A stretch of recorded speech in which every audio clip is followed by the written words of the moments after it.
श्री सद्गुरुदेव भगवान की जय। जब तुम भगवान को मेरा मानोगे तब भगवान भी तुमको अपना लेंगे। और जैसे मेरी वस्तु किसी को बड़ी प्यारी लगती है और वह सदा उसका संयोग चाहता है, उसे अपने हृदय में रखता है, वैसे ही भगवान भी सदा तुम्हारा संयोग चाहेंगे और तुम्हें लोभ की धन की भांति अपने हृदय में रखेंगे। भगवान तुमसे कभी अलग अलग नहीं हो सकते और तुम भगवान से कभी अलग नहीं हो सकते, क्योंकि अलग हो ही नहीं।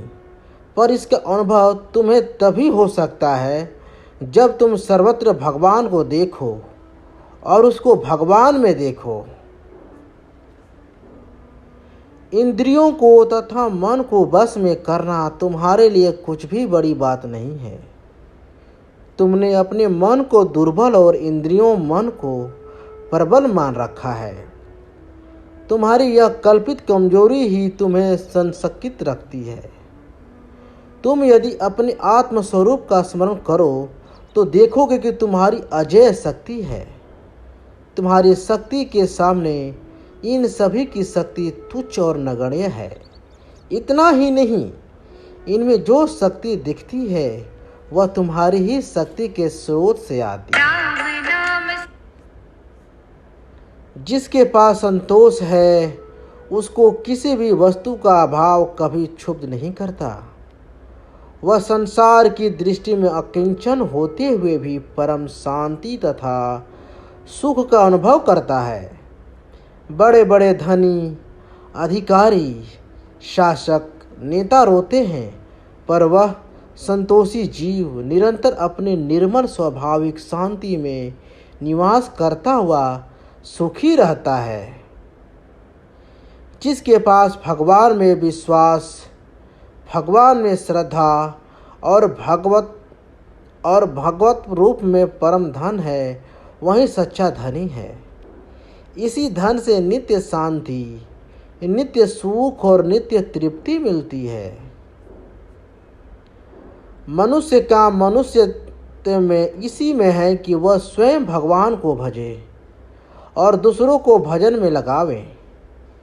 जो इससे विपरीत केवल विषय भोग में लगा है वह पशु है, और जो विषय भोगों की प्राप्ति के लिए हिंसा, असत्य, अन्याय, दंभ और निषिद्ध कर्मों का आश्रय लेता है वह तो पिशाच या राक्षस है। मनुष्य पतित समाज में अपने पतित कर्मों की प्रमुखता से प्रशंसा, प्रतिष्ठा प्राप्त कर सकता है। वैसे ही जैसे चोर डकैतों के दल में सफल चोर डकैत आदर सम्मान प्राप्त करता है, परंतु इस आदर सम्मान और प्रशंसा प्रतिष्ठा से उसका और भी पतन होता है और कर्म फलनियंता सर्वशक्तिमान परमात्मा की दृष्टि, न्याय और दंड से वह कभी नहीं बच सकता।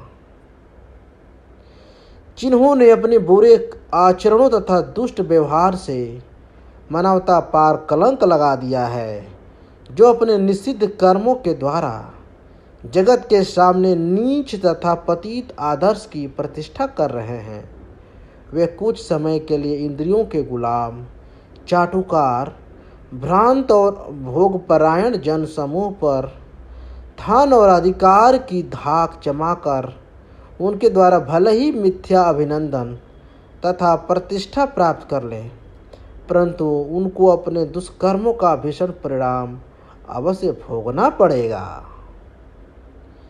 भगवान को भजने वाला सच्चिदानंदन भगवान को प्राप्त होता है, और विषयों का चिंतन करने वाला अनित्य और दुखमय विषयों को भगवान की प्राप्ति से सारे दुखों का सदा के लिए अंत होकर परम सुख शांति की नित्य अनुभूति होती है।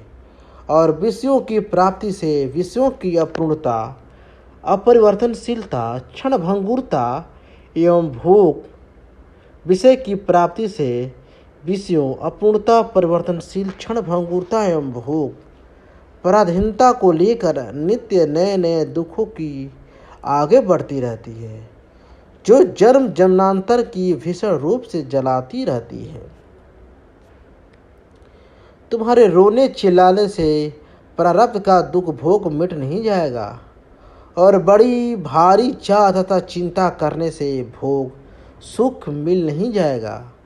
पर यदि तुम दुख में सुख तथा लाभ बुद्धि कर लोगे और सुख दुख तथा हानि बुद्धि कर लोगे, जो यथार्थ है, जो तुम्हें सांसारिक दुखों प्राप्ति में उद्वेग क्लेश नहीं होगा और सुखों की स्पृहा या अभिलाषा नहीं होगी।